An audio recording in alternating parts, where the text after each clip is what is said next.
A aproximadamente 27 quilômetros a nordeste de Jerusalém estão as antigas ruínas da cidade de Jericó. Aqui, os arqueólogos encontraram vestígios de povoados que remontam a 9000 a.C. Segundo a Bíblia judaica, acredita-se que Jericó tenha sido onde Deus falou com Josué, o sucessor de Moisés, e o orientou a marchar em volta das muralhas da cidade uma vez por dia durante 6 dias, com 7 sacerdotes levando trombetas de chifre de carneiro, seguidos da Arca da Aliança, o baú de ouro que guardava os 10 mandamentos. E então, no 7º dia, sob as ordens de Deus, Josué e os israelitas marcharam em volta do perímetro da cidade uma última vez. Só que agora, tocando as trombetas de chifre de carneiro. As muralhas de Jericó caíram e a cidade foi dominada.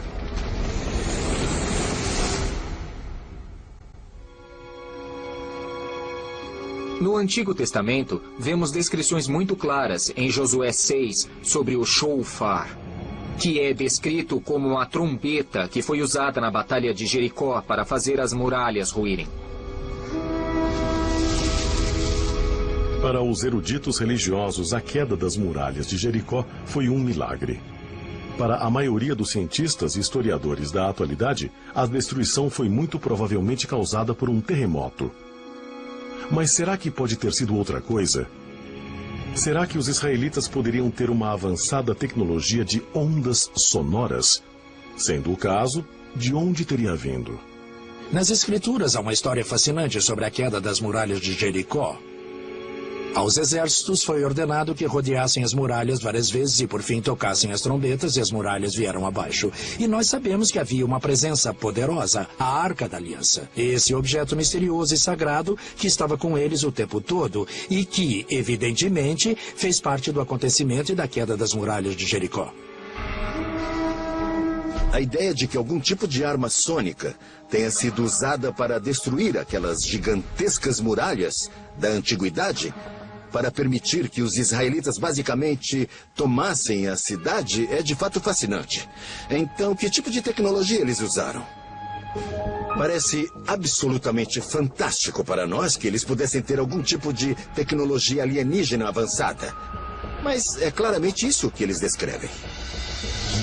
Há pouquíssimas dúvidas de que a Arca da Aliança era uma arma. Ela é descrita como uma arma mencionada quando os israelitas estavam indo para Canaã e tiveram que passar por Jericó. E pode ser que eles tivessem alguma tecnologia e nós não sabemos que tecnologia era essa. Mas há, obviamente, uma associação entre a arca e a queda das muralhas. E esse foi o motivo pelo qual a arca teve que circundar a periferia da cidade. Segundo os cientistas, Moisés e os israelitas adquiriram uma fonte de energia sobrenatural no Monte Sinai. Essa poderosa fonte de energia foi depois armazenada na Arca da Aliança e teria fornecido a quantia de energia suficiente para amplificar as trombetas de Josué, tornando-as poderosas armas sônicas. O que é interessante na Batalha de Jericó é que esse uso específico do shofar parece claramente ser a mesma coisa que temos visto na tecnologia de partículas de raio de luz, na tecnologia do raio da morte e na tecnologia do relâmpago. Parece muito óbvio, mais uma vez, que havia uma tecnologia extraterrestre que os povos antigos tinham à disposição para poder usar quando necessário em campanhas militares. Mas mesmo que os israelitas possuíssem algum tipo de tecnologia extraterrestre avançada, será que o som amplificado das trombetas de carneiro poderia realmente derrubar muralhas de pedra? As últimas pesquisas no campo da acústica física indicam que essa é uma clara possibilidade. Jericó, a queda das muralhas. Se você disser que isso aconteceu, provocado pela acústica, provocado por som... Bem, a possibilidade tem que ser que de alguma forma houve uma ressonância nessa muralha. Pode não ter sido na muralha inteira, pode ter sido em alguns dos materiais estruturais. Quando a ressonância acontece, a amplitude fica bem grande. E sim, pode. destruir praticamente qualquer coisa, porque o que a ressonância faz é armazenar enormes quantidades de energia e você vai alimentando-a, e uma hora ela destrói tudo. Quando você quer conhecer a força do som, é preciso entender o básico, que o som é uma onda de pressão. E tudo vai depender da quantia de energia que você colocar na onda sonora. E se essa onda de pressão em particular que você gerar vai se unir ou impactar aquilo que você quer destruir.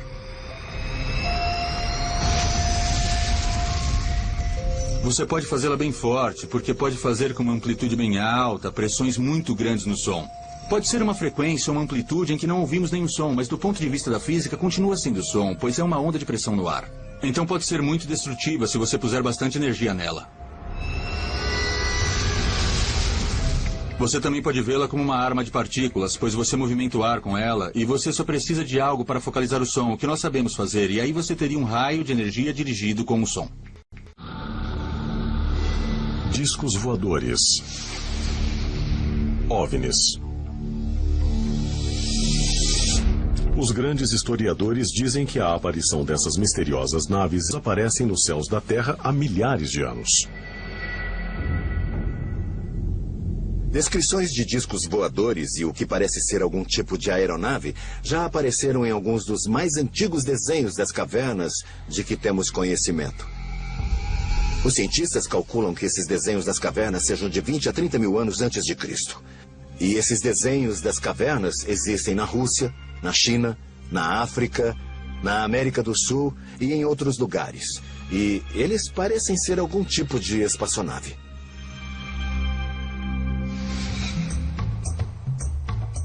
Podemos analisar as antigas inscrições sumerianas da Babilônia e vemos realmente alguns discos. E vemos a mesma coisa no Egito, onde há discos redondos saindo deles. Isso com que estamos lidando são provavelmente discos voadores que eram vistos no espaço. Guatemala, América Central. Segundo a maioria dos grandes estudiosos e arqueólogos, os primeiros povoados da humanidade nesta região são de mais de 14 mil anos atrás. Aqui são encontrados inúmeros artefatos antigos, e entre eles está este. A figura de um homem deitado dentro do que parece ser o casco de uma tartaruga.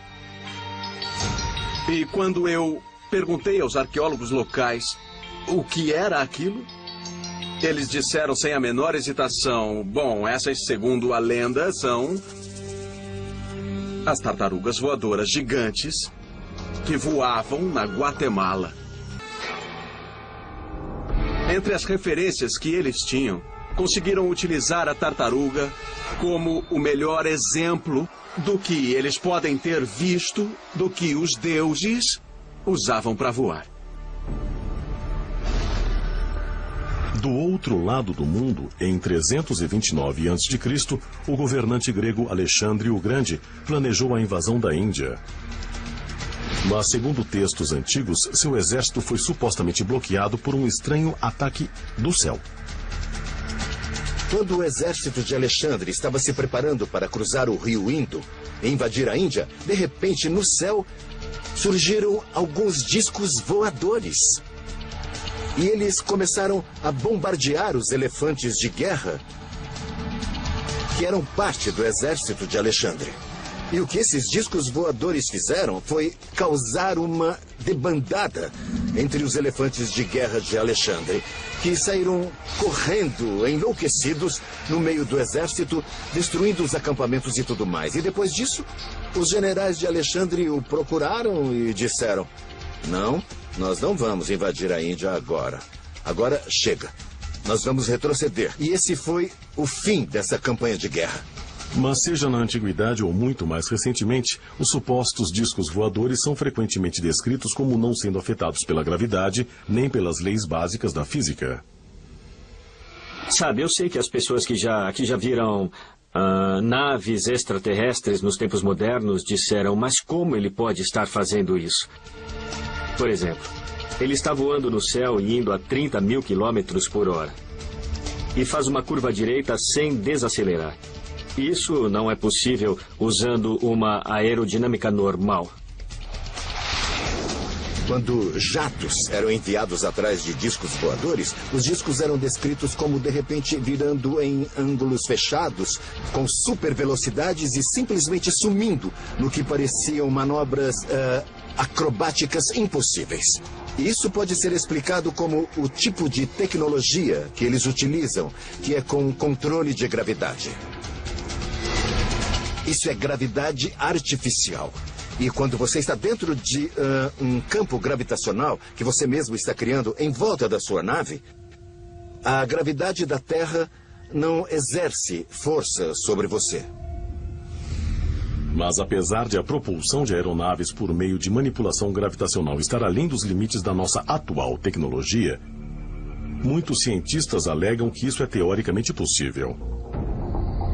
O interessante é que temos exatamente as mesmas descrições nos textos antigos e também nas tradições orais, em que sempre que esses deuses, entre aspas, apareciam, havia muita fumaça, muito fogo, muito barulho e o chão tremia.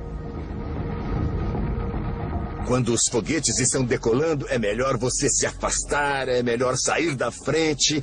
E isso aparece muito nas antigas lendas também, quando os deuses chegavam e partiam. Podiam muito bem ser só esses foguetes ou outros veículos aeroespaciais aterrissando e decolando e fazendo muita fumaça e barulho. Quando você está lidando com esse tema e olha a literatura antiga, você tem que olhar pela perspectiva de como era essa experiência em uma civilização sem nenhuma base para entender a ciência e tecnologia. E eu acho que na antiguidade muitas pessoas viram alienígenas. Só que eu acho que a maneira como esses eventos eram relatados era em metáforas, de forma que fizesse sentido para eles. Na China, por exemplo, existem as histórias de dragões voando pelos ares. Eles fazem muito barulho e sai muita fumaça deles e fogo, como um foguete. O primeiro imperador da China chegou em um dragão flamejante, com fumaça e fogo. E sempre que esse dragão aparecia, o chão tremia. E todos ficavam com medo e se jogavam no chão. Agora, é claro que não era um dragão de natureza biológica, um ser vivo, mas uma máquina mal interpretada. Se você observar os deuses gregos, todos eram descritos voando em carruagens de fogo. Bom, uma carruagem de fogo para mim claramente parece muito algum tipo de foguete, provavelmente queimando os motores enquanto aterrissava em algum lugar da Grécia Antiga. No Antigo Testamento, eles falam sobre uma fornalha reluzente como a glória de Deus. Quando esses deuses da antiguidade resolviam descer do céu em uma rajada de raios, trovões e depois saíam da espaçonave, eles eram vistos como deuses. Esses alienígenas da antiguidade tinham uma tecnologia fantástica disponível. Uma tecnologia que devia parecer mágica para nossos ancestrais primitivos. E quando essa gente descia do céu com suas avançadas armas de energia, eles pareciam deuses para nossos ancestrais da antiguidade. De 5.000 a 2.000 a.C., o sul da Mesopotâmia abrigava os sumerianos, uma civilização altamente avançada, onde surgiram alguns dos primeiros astrônomos. Considerada uma das histórias escritas mais antigas da história, o épico de Gilgamesh relata a jornada de um homem para o céu para encontrar o deus Anu. O épico de Gilgamesh, que é da época dos sumerianos, é uma história em que o herói Gilgamesh voa sobre a Terra. Ele descreve a Terra vista de cima, fascinante, uma história antiga do primeiro voo. A civilização mais antiga de que se tem registro, a cultura sumeriana, nos deixou vestígios do que é chamado de Shen. Esse objeto é bem parecido com uma cápsula espacial moderna, que é colocada na ponta do foguete. E esse Shen é onde os sacerdotes entravam para interagir com os deuses, ou quando o homem estava subindo ou descendo do céu. Então é um termo muito interessante, usado em uma cultura que existiu em 3800 a.C. e bate claramente com as descrições de um foguete moderno. Será que o homem da antiguidade pode ter tido um entendimento surpreendentemente sofisticado do que hoje chamamos de propulsão de foguete? Acho que todas as coisas que temos hoje já existiram antes e que nosso passado não é ficção científica, mas um fato científico. Será que essas tecnologias já foram vistas e até usadas pelas antigas civilizações? Se for o caso, será que foram concebidas pela mente humana da antiguidade? Ou suas origens seriam outras, talvez de outros mundos? E descobrir os segredos dessas invenções seria a chave para descobrirmos o nosso passado? Ou ao redescobrir tecnologias perdidas, estaríamos abrindo caminho para o nosso próprio futuro? E para o ilimitado potencial do universo infinito?